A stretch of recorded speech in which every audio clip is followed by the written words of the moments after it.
அன்பு தமிழ் நெஞ்சங்களுக்கு வணக்கம். Welcome to Madurai to Milpitas. இன்னைக்கு நம்ம என்ன பார்க்க போறோம்னா, பாரதி தமிழ் சங்கம் ஆர்கனைஸ் பண்ண பொங்கல் திருவிழா கொண்டாட்டம் ஈவெண்ட் ஜனவரி 26 மில்பிட்டாஸ் கலிபோர்னியால நடந்துச்சுங்க. இந்த ஈவெண்ட்டுக்கு கண்டிப்பா போகணும்னு நம்ம முடிவு பண்ணதுக்கு பல்வேறு காரணங்கள் இருந்துச்சு. முதல் காரணம், இந்த ஈவெண்ட்டுக்கு நம்ம மதுரையை சேர்ந்த ஞான சம்பந்தன் அவர்களுடைய சிறப்பு பட்டிமன்றம் ஏற்பாடு பண்ணியிருந்தாங்க. அதே மாதிரி இந்த பொங்கல் திருவிழாவின் தீம் மதுரையை மையமா வச்சு டிசைன் பண்ணியிருந்தாங்க பாரதி தமிழ் சங்கம். கடைசியா இது மில்பிட்டாஸ் நடக்குது. அப்புறம் என்ன, நம்ம பார்க்காம இருந்த எப்படின்னு கிளம்பியாச்சு. ஸ்பெஷலா நமக்கு ஒரு வணக்கம் சொன்னாரு பாருங்க, அந்த வணக்கத்தை நம்ம வீடியோ எல்லாத்துக்கும் சமர்ப்பணம். வணக்கம். சிறப்பு விருந்தினருக்கு சிறப்பு வரவேற்பு வழங்கப்பட்டது. இந்த பட்டிமன்ற நடுவர் மற்றும் ஒரே ஒரு பேச்சாளர் இந்தியிலிருந்து வரவேற்கப்பட்டாங்க. மற்ற பேச்சாளர்கள் எல்லாம் இந்த பகுதியில் இருந்து நக்கீரன் பட்டிமன்ற குழுவால் தேர்ந்தெடுக்கப்பட்டு நன்றாக பயிற்சிக்கப்பட்டு, கண்டிப்பா நக்கீரன் பட்டிமன்ற குழுவை நம்ம பாராட்டியே அவங்க தமிழ் பேச்சு ஆர்வம் உள்ளவர்களை ஊக்குவிச்சு தமிழை அயல் நாட்டிலும் வளர்க்க உதவுறாங்க. இந்த கேப்ல நானும் போய் நம்ம ஊர் அருமை பெருமையெல்லாம் பேசிட்டு வந்துட்டோம். இருந்தாலும் ஒரே ஒரு காரணம் இல்லையா, வந்தவங்கள நம்ம ஊர் மாதிரி வடிவமைக்கப்பட்ட கடைகள்லாம் சுத்தி காமிச்சாங்க. என்ன இருந்தாலும் நம்ம ரஜினி முருகன் டீ கடை சும்மா சொல்லக்கூடாதுங்க, செம்மையா போச்சு. நம்ம லோக்கல் சிவகார்த்திகேயனோட சேர்ந்து எல்லாம் போட்டோ எடுத்துட்டு சந்தோஷமா போனாங்க. அவரோட பேனர் கிட்டே வந்து அவர் ஒரு செல்ஃபியும் எடுத்துக்கிட்டாப்புல. அப்படியே மேடைக்கு போற வழியில நம்ம மதுரை தீம்ல இருக்க எல்லா பேனரையும் பார்த்துட்டு பட்டிமன்றத்தை தொடங்குற வேலையை நோக்கி நடுவர்களும் கமிட்டிகளும் போயிட்டாங்க. இந்த காணொலியில நீங்க இந்த முழு பட்டிமன்றத்தையும் பார்க்க போறது ஒரு சிறிய பகுதியை மட்டும்தான் பார்க்க போறீங்க. முழு பட்டிமன்றத்தை பார்க்கறதுக்கு நம்ம நக்கீரன் குழுவோட யூடியூப் வெப்சைட் லிங்க் டிஸ்கிரிப்ஷன்ல தரேன், அதை போய் பார்த்துக்கோங்க. இந்த பொங்கல் நிகழ்ச்சியில பட்டிமன்றம் மட்டும் இல்லைங்க, நிறைய கலை நிகழ்ச்சிகளும் நடந்துச்சு.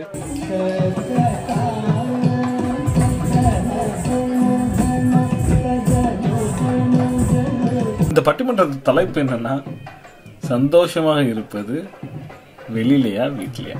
நம்ம சேனலை சப்ஸ்கிரைப் பண்ணாதவங்க கண்டிப்பா சப்ஸ்கிரைப் பண்ணுங்க. இதே மாதிரி நிறைய ஈவென்ட்ஸ் பார்க்கலாம். நன்றி. ஆவலா எதிர்பார்த்துக்கிட்டு இருக்கிற பட்டிமன்றம் ஆரம்பிக்க போகிறது. சில சமயம் சோறு கண்ட இடமே சொர்க்கம். ஊரெல்லாம் சுத்தி ஆபீஸ்ல இருந்து டயர்டா வீட்டுக்கு வந்த போது நம்ம சோஃபால சாஞ்சி ஒரு ரசம் சாதம் சாப்பிட்டா கூட சந்தோஷமா தானே இருக்கு. வெக்கேஷன் கிடைச்சி சொந்த ஊருக்கு போறச்சே நம்ம வீட்டுக்கு வந்துட்டோம் அப்படின்னு ஒரு சந்தோஷம் வரும். வீட்டுல பார்த்த மூஞ்சியே சலிச்சு பார்த்து வெளியில எங்கேயாவது எஸ்கேப் ஆகி 4 ஃப்ரெண்ட்ஸை பார்த்து பேசினா சந்தோஷமா இருக்கு. இந்த டாபிக்கை தான் இன்னைக்கு விவாதிக்க போறாங்க. இன்னைக்கு இங்க கூடி இருக்கிற மக்கள் எல்லாம் நம்ம ஐயாவே இன்ட்ரடியூஸ் பண்ணி ஒத்தொத்தரையா மேடை ஏற்றுவார். அதுக்கு முன்னாடி நம்ம நடுவர் ஞான சம்பந்தம் ஐயா பத்தி கொஞ்சம் தெரிஞ்சுக்கணும் இல்லையா. இன்று பாரதி தமிழ் சங்கத்தின் அழைப்பை ஏற்று பட்டிமன்றத்திற்கு நடுவராய் சிறப்பிக்க வந்திருக்கும் எங்க ஊர் மதுரைக்காரர் கலைமாமணி திரு டாக்டர் ஞான சம்பந்தன் அவர்களுக்கு எந்த ஒரு அறிமுகமும் அவசியம் இல்லை. இருந்தாலும் சம்பிரதாயம் கருதி நடுவர் அவர்களை குறித்தான ஒரு அறிமுகத்தினை இந்த அவையில் சமர்ப்பிக்கின்றேன்.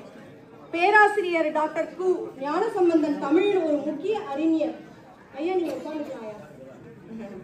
தமிழில் மிக பிரபலமான பேச்சாளர்களில் ஒருவர். சங்க இலக்கியம் முதல் நவீன இலக்கியம் வரையிலும் இலக்கணத்திலும் ஆழமான அறிவும் விசாலமான படிப்பும் உடைய பேராசிரியர், வரலாற்றிலும் சமூகவியலிலும் பெரும் ஆர்வம் உடைய சிந்தனையாளர், நூலாசிரியர், நேர்முக வர்ணனையாளர், தன்னம்பிக்கை பேச்சாளர், திரைப்பட மற்றும் சின்னத்திரை நடிகர். அவர் தோகை மயில் உலகம் கண்டம் சுடற்கரத்திருக்கும் வெற்றி, வாகையே சுமக்கும் வேலை, வணங்குவது மக்கு வேலை, திருவாக்கும் செய்கர்மம் கைகூட்டும், செஞ்சொல் பெருவாக்கும் வீடும் பெருக்கும், உருவாக்கும், ஆதலால் வானோரும் ஆணிமுகத்தானை காதலால் கூப்புவதன் கை. பேரன்பிற்கும் வணக்கத்திற்கும் மரியாதைக்கு பெரிய நம்முடைய புகழும் பெருமை மிக்க கலிபோர்னியா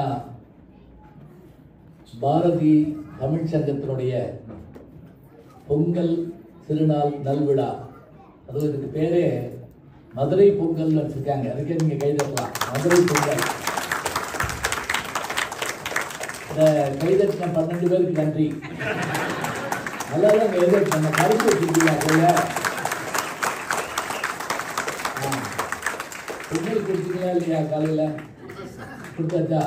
சரி, அதனால கொஞ்சம் இன்னொரு கடமை கைதுட்டுங்க வைப்போம்.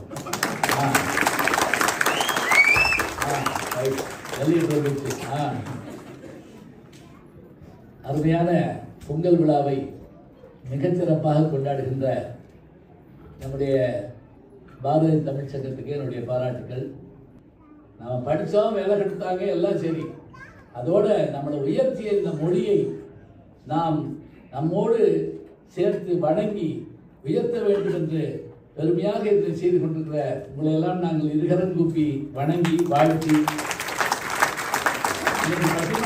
தலைப்பு என்ன அப்படின்னா, மக்கள் பெரிதும் மகிழ்ச்சியாக இருப்பது வீட்டிலா வெளியிலா, இதுதான் இன்னைக்கான தலைப்பு. முதல்ல உங்க முதல் கேள்வி இப்படி கேட்கக்கூடாது, எங்க மகிழ்ச்சியா இருக்காங்க அப்படின்னு கேட்கக்கூடாது. மகிழ்ச்சியா இருக்கோம்னு வச்சுக்கிட்டா அது வீட்லையா வெளியிலையா அப்படி வச்சுக்கிடுவோம். நாங்க இருக்கிற சோகத்துல நீங்க வேற வந்து அப்படி சொல்லக்கூடாது. எங்க இருக்கு என்றால் வீட்டில தான் மகிழ்ச்சின்னு பேசுறதுக்கு ஒரு 3 பேர் வந்து நான் தான் பேசிருக்கீங்க மாதிரி தண்ணி வச்சிருந்தீங்க.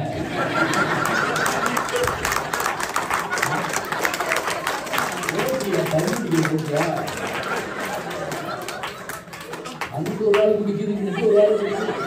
எனக்கு பேசிக்கிட்டு கரும்புச்சாறு குடிக்கிறாங்க போட்டுக்கிறது நம்ம கொடுக்காம இருக்கேன். பயந்து அதுல வேற பயந்துருவாங்கன்னு இருக்கா. வீட்டில இருந்து பேசுவதற்கு 3 மகளிர் வந்திருக்கிறாங்க. அதே போல வெளியில இருந்து பேசுவதற்கு ஆடவர் 3 வந்திருக்கிறாங்க. நல்லா சொன்னா ஆடவரை சொல்றா இருந்தா 3 சிங்கங்கள் வந்திருக்காங்க. சரியா? 3 சிங்கங்கள். 3 சிங்கங்கள். சிங்கம் 1 2 3. சிங்கம் 1, சிங்கம் 2, சிங்கம் 3. சரி, இவங்க சிங்கங்கள் தான். அப்புறம் இவங்க யாரு? சிங்க பெண்ணுன்னு சொல்லலாம். இருக்கட்டும், அதான் நான் நடிக்கிற சீரியல். சரியா?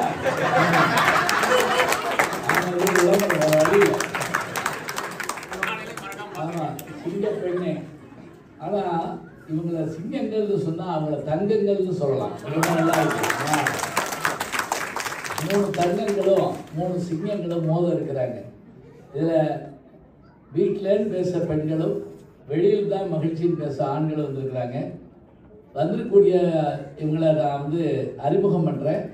ஒன்றும் இல்லை, எந்திரிச்சு கூப்பிட்டு உட்காந்துருங்க. படத்தில் பேசிடாங்க, பெரிய மனப்பாடம் பண்ணி வச்சுக்கிறதுனால. ஆனால் இந்த புதுசா பேசுறவங்க வீட்டுல எல்லாம் பாவம் உண்டு. நமக்கான அந்த மகிழ்ச்சியில முக்கியமா குற்றாலத்துக்கு போனீங்கன்னா தென்காசி தாண்டறப்ப அந்த சாரல் காத்து முகத்தில் அடிக்க மாட்டீங்களா? அடையாப்பா என்ன ஆச்சரியம் தெரியுமா? அப்படி அப்படின்னோம்னா ஈரப்பாச வரும். அங்க போயும் அதை அனுபவிச்சு குளிக்கணுங்க. நாங்க போயிருந்த போது எங்களோட வந்த ஒருத்தன் யாருன்னு தெரியல, அவன் நண்பனுக்கு நண்பனுக்கு நண்பனுக்கு நண்பேவை. அவன் மூஞ்சி எனக்கு மறந்து போச்சு. அவன் எங்களை போட்டு பாடா படுத்துறான். நல்ல நிலா வெளிச்சத்துல 5 அடியில் குளிச்சுட்டு இருக்கோம். அவன் ஒவ்வொருத்தரையா கூப்பிடுறான், இட்லி கடை கூட்டிட்டு வாங்க வாங்க அப்படின்னு. போடா அப்படின்னு நாங்கள் வாட்டி குளிச்சோம். இட்லி கடையை கூட்டிட்டாங்க. மண்ணவாதி தூத்துறாங்க மேல. உங்களை நம்பி வந்தனே, இட்லி போச்சு, நீ எப்படி வாழ போற அப்படின்னு. நான் அப்புறம் அவனை கூப்பிட்டு கேட்டேன், நீ இட்லியை தின்னது இல்லையா?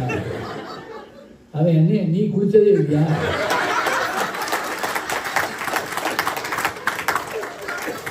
நான் குளிச்சிருக்கேன்ப்பா, குற்றாலத்தில் குளிச்சது இல்லைல்ல.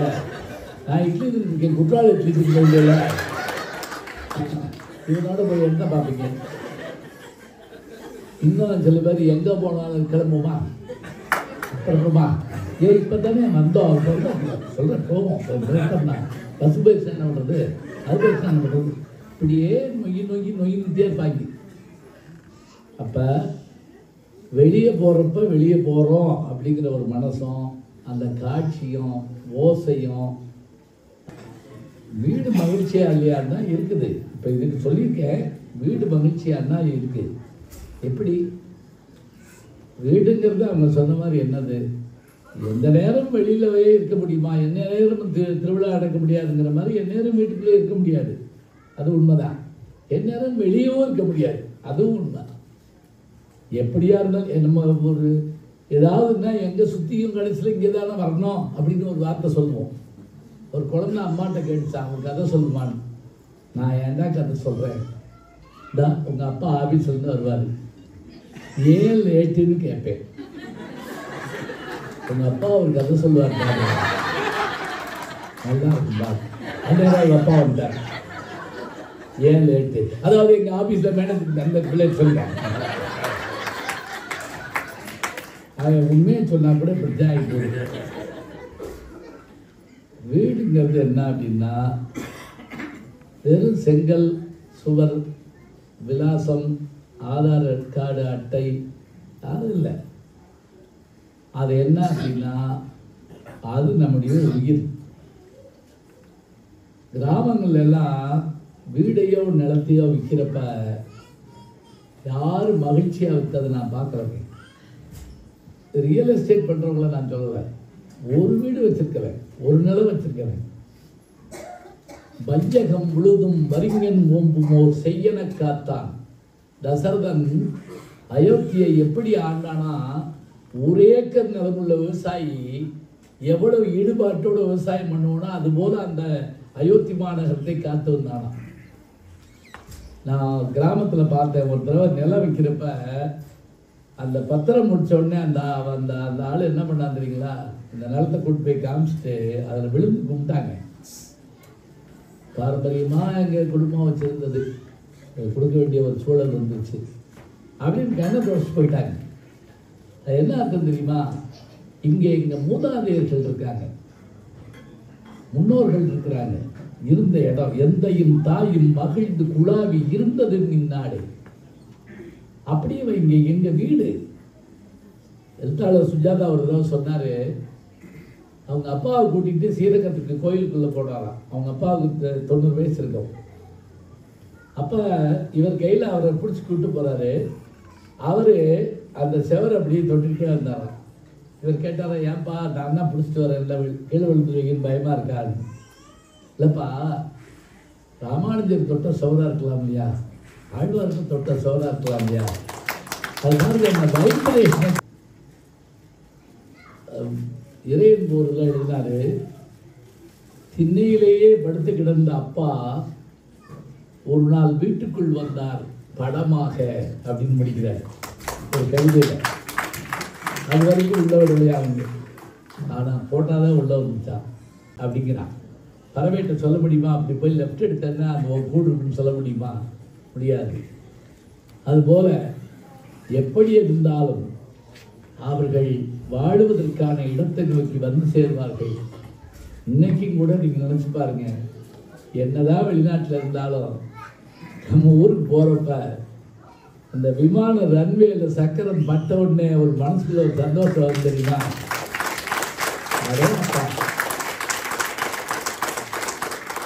யார் என்ன அள்ளி கொடுத்தாலும் அதுக்கு ஈடாகாதுங்க. என்னதான் வந்து யோசிச்சு பாருங்க, அங்கே என்ன போய் ஒரு வாரத்தில் திரும்ப போகிறோம், அவ்வளோதான். ஆனாலும் கூட ஒவ்வொரு முறையும் அந்த நினைவுகள் புதுப்பிக்கப்படுகின்ற, சந்தோஷங்கள் மீட்டெடுக்கப்படுகின்ற அந்த வீட்டுக்கு இணையாக வெளியில் யார் வேணாலும் போனால் வரலாம்.